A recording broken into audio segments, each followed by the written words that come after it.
सुनाओ आलोक industries limited. अब देखिए 22 रुपए का स्टॉक आज अचानक से एक बजिंग यहां पर आ चुका है और यहां पर खबर आई है कि RIL जो इसके प्रमोटर हैं और इस कंपनी के मालिक पैसे इन्फ्यूज करेंगे इस कंपनी में ताकि इस कंपनी का रिवाइवल कर सके।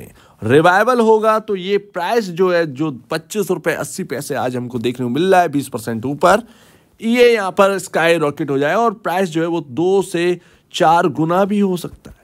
तो ऐसे में क्या हमें इस स्टॉक को अभी स्टिल इसी भाव पर बाई करके रख लेना चाहिए अगर करंट मौका मिलता है तो देखिए आलोक इंडस्ट्रीज जो कि रिलायंस ने बाई कर ली थी पूरी कंपनी और उसके बाद भी कुछ अच्छा खासा परफॉर्म करता हुआ नजर नहीं आया।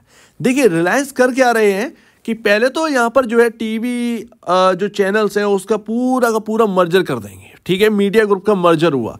उसके बाद अब बारी आ गई टेक्सटाइल की, देख रहे हैं ना धीरे धीरे तो किस तरीके से वो हर एक चीज पर नजर रखे हुए हैं और धीरे धीरे कर टेक्सटाइल पर आ चुके हैं। मतलब धीरे धीरे कर हर चीज पर रिवाइवल है। रिलायंस यहां पर पैसा इसीलिए इन्फ्यूज कर रही है क्योंकि कुछ ना कुछ बड़ी दिक्कत ही पहले से कंपनी में, और वो दिक्कत मैं आपको बताऊंगा, उससे आपको समझ में आया कि क्या आपको इसके स्टॉक को खरीद कर रखना है या नहीं रखना है। लेकिन दिक्कत है इसीलिए फंड इन्फ्यूज किया जा रहा है। तो यहां पर घुमा फिरा कर बात नहीं, सीधी उसी बात पर हम आते हैं और उसको थोड़ा सा देखते हैं। लेकिन इससे पहले 1 ईयर कैंडल की चार्ट है आपके सामने और यहां पर अगर आप देखेंगे तो इस वक्त हम आ चुके हैं ऑलमोस्ट 2021 के और 2020 के जो लेवल्स हैं, जो 2021 का जो क्लोजिंग प्राइस है आप कह सकते हैं, सॉरी ओपनिंग प्राइस, वहां तक आ चुके हैं और 2020 का क्लोजिंग प्राइस तक हम आ चुके हैं। अगर यहां से 25 रुपए 80 पैसे पर क्लोजिंग हुई है, अगर यहां से और थोड़ा सा यहां पर जो है ना क्लोजिंग देना स्टार्ट कर जाता है, हायर साइड स्टेबिलिटी अगर आती है कहीं ना कहीं, ये 32 से 36 रुपए की ओर ये स्टॉक आपको जाता हुआ देखने को मिलेगा क्योंकि यहां पर जो बैरियर है वो इसने क्रॉस कर दिया है। कल का दिन इसके लिए इंपॉर्टेंट होगा। कल अगर और क्लोजिंग हमें देखने को मिल गई तो कहीं ना कहीं 32 से 36 रुपए की ओर ये जा सकता है। तो अभी अगर आप देखें तो प्राइस तो 25 रुपए 80 पैसे, लेकिन मार्केट कैप 12,840 करोड़ का।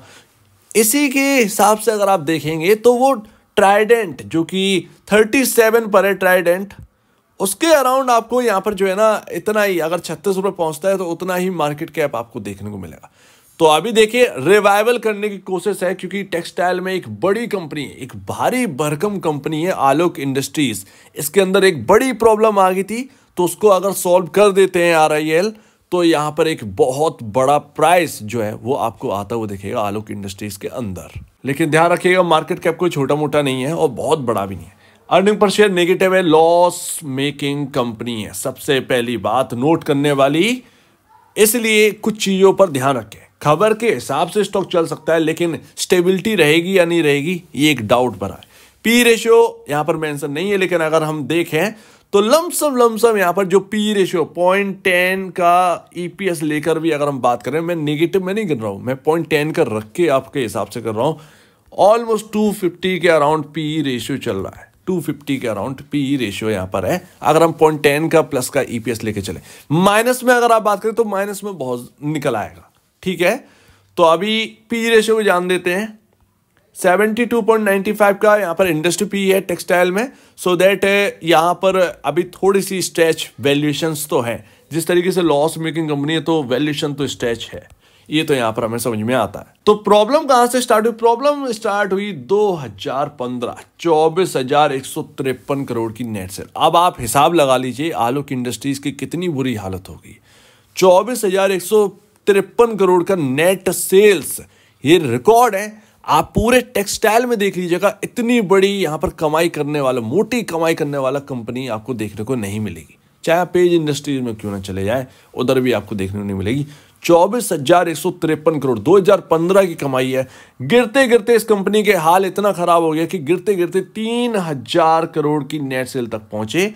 जब से रिलायंस ने बाय किया है इस कंपनी को तब से थोड़ा सा रिवाइवल है। वो 3,000 करोड़ की नेट सेल से उठकर अभी 7,000 करोड़ की नेट सेल के अराउंड पहुंच चुका है, यानी कि डबल हो चुका है जब से रिलायंस ने यहां पर कदम रखा है। कमाई दुगनी हो चुकी है। इसके साथ साथ प्रॉफिट कहां है भैया? 18,000 करोड़ का घाटा 2018 में था इस कंपनी को। 18,000 करोड़ का घाटा। आप सोचिए कि कितनी बुरी दशा हो गई इस कंपनी की। फिर भी यहां पर जो है रिलायंस जब से आई है, और उससे पहले रिलायंस के आने से पहले भी यहां पर जो लॉसेस 18,000 करोड़ के थे वो लगातार नहीं हुए, कम हुए लॉस। लेकिन जब से RIL आई है तब से लॉसेस जो है ना वो बहुत रिकवर हो चुके हैं। ऑलमोस्ट यहां पर 700 करोड़ के अराउंड लॉस है 2023 मार्च के हिसाब से। तो लॉसेस में रिकवरी है, भारी रिकवरी है, और इन्हीं के चलते रिवाइवल के लिए, कंपनी को प्रॉफिट में लाने के लिए 3,000 करोड़ रुपए इन्फ्यूज करे जा रहे हैं। एक्चुअल में 3,300 करोड़ रुपए इन्फ्यूज करे जा रहे हैं आलोक इंडस्ट्रीज के अंदर, ताकि कंपनी को पूरी तरीके से रिवाइवल कर सकें। नेट सेल कमाई तो बढ़ी, लेकिन प्रॉफिट नहीं है कंपनी का। प्रॉफिट में लाने की कोशिश है, और जैसे ही प्रॉफिट में आएगी ये फिर आपको चलता फिरता रॉकेट दिखाई देगा। लेकिन अब आती है बहुत ही डरावनी बात, जो कि सबसे मायने रखती है। आलोक इंडस्ट्रीज भले ही सबसे कमाई वाली कंपनी रही हो, लेकिन 2023 सितंबर के हिसाब से अगर आप देखोगे, कर्ज उतना ही बढ़ा है। 23,890 करोड़ का कर्ज है। कंपनी का मार्केट कैप इससे आधा है। कर्ज 23,890 करोड़ रुपए, यानी कि कंपनी की वैल्यूएशन से ज्यादा कर्ज है। तो ये बहुत बहुत बहुत बड़ी दिक्कत है, और इसको कितने टाइम में चुका पाएंगे प्रॉफिट में लाकर कंपनी को, ये अभी हमें नहीं पता है। ये सबसे बड़ी बात है जो कि वैल्यूएशन के अंदर एक ना पीछे खींचने वाली बात है। ये कहीं ना कहीं आपकी वैल्यू बढ़ने नहीं देगा अभी। तो ये यहां पर आता है, भले ही आप आलोक इंडस्ट्रीज के शेयर खरीद कर क्यों ना रख रहे हैं, क्योंकि भरोसा तो है।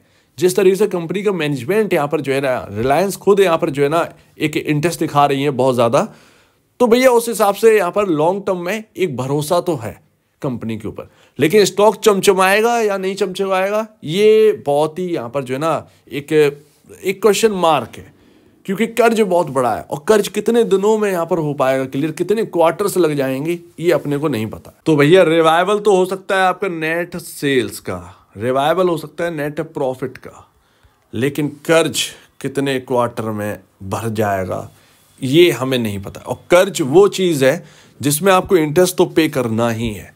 तो जो कमाएंगे उसका एक बड़ा हिस्सा प्रॉफिट का कर्ज में चला जाएगा चुकाने के लिए। ये कंपनी का अभी रोल यही रहेगा कि जितना कमाओ क्वार्टरली, उसमें एक बड़ा, अगर आप प्रॉफिट में भी आ गए, उसका एक बड़ा हिस्सा जो है वो कर्ज खत्म करने में खर्च करते जाइए। ऐसे में थोड़ा सा बैलेंस शीट पर दबाव भी रहेगा।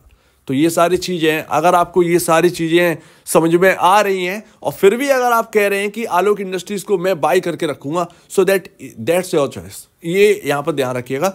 मूव तो यहां पर बन सकता है, लेकिन स्टेबिलिटी रहेगी या नहीं रहेगी नहीं पता। लॉन्गर टर्म ये स्टॉक क्या करेगा ये कहना काफी इंपॉसिबल है, क्योंकि अगर ये इतना भारी भरकम कर्ज नहीं होता ना, डेफिनेटली आप कह सकते थे 60-70 रुपए तो ये स्टॉक गया। यस, 60-70 रुपए ये स्टॉक गया, लेकिन फिर भी नहीं कह सकते। तो ये यहां ध्यान रखिएगा।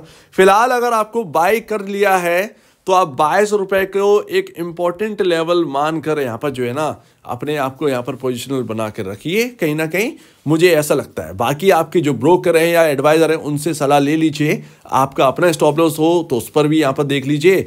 इस इंपॉर्टेंट लेवल पर आप जो है थोड़ा सा स्टडी कर लीजिए। मैं तो यहाँ पर जो है ना इसी को देख रहा हूँ। 22 रुपये हमारे लिए एक इंपॉर्टेंट लेवल यहाँ पर नजर आ रहा है आलोक इंडस्ट्रीज में।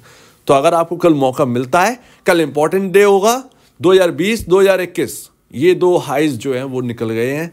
अब थोड़ा सा अगर हम इसके ऊपर स्टेबिलिटी दिखाते तो कहीं ना कहीं 32 से 36 की ओर ये स्टॉक जा सकता है। तो इस पर ध्यान रखिएगा, लेकिन स्टॉप लॉसेस मैनेज करके चलिएगा।